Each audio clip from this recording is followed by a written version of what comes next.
সবগুলো মিলিয়ে যেটা কংগ্রেসের কাছ থেকে বা কিছু বিরোধী দলের কাছ থেকে, এটা একটা সংযোগ নয়, এটা খুনি সাজিশ ছিল।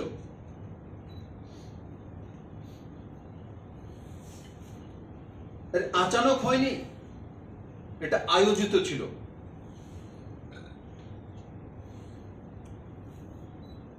আর এটা কুদরতিও নেই, কুদরতের থেকে হয়েছে, মানে স্বাভাবিক নিয়ম হয়ে গেছে এমন না, এটা কনস্পিরেসি ছিল। আর এটা কংগ্রেসের উপরের সারির নেতাদের যারা স্পন্সার্ড ছিল। তাই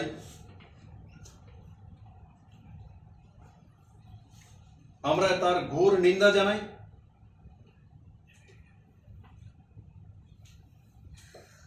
আর এতে প্রমাণিত হয়ে যাচ্ছে যে দেশের যশস্বী প্রধানমন্ত্রী মাননীয় নরেন্দ্র ভাই মোদীজির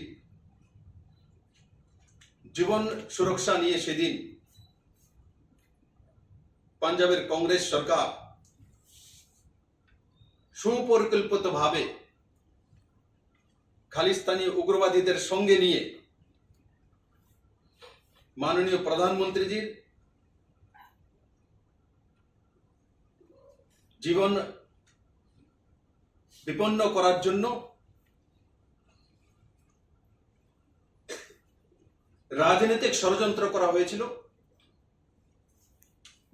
তার আমি তীব্র ধিক্কার জানাই। এবং আজকে দেশবাসীর কাছে আমার মিডিয়ার বন্ধুদের মাধ্যমে যে স্টিং অপারেশন করে, যেটা একটা বড় প্রাইভেট চ্যানেল পুরো দুনিয়ার সামনে তুলে ধরেছে আমার সাংবাদিক বন্ধুরা, তার মধ্যে দিয়ে প্রমাণিত হয়ে গেছে যে কংগ্রেসের উচ্চ নেতৃত্ব সোনিয়া গান্ধীজি বসে নাটক করছেন, আর ওনার সমস্ত নেতৃত্বরা সেই ষড়যন্ত্র নিয়ে মাননীয় প্রধানমন্ত্রীজিকে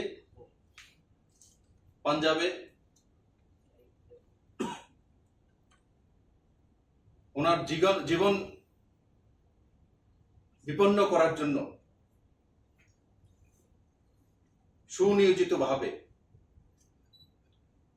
পরিকল্পনা করেছিলেন।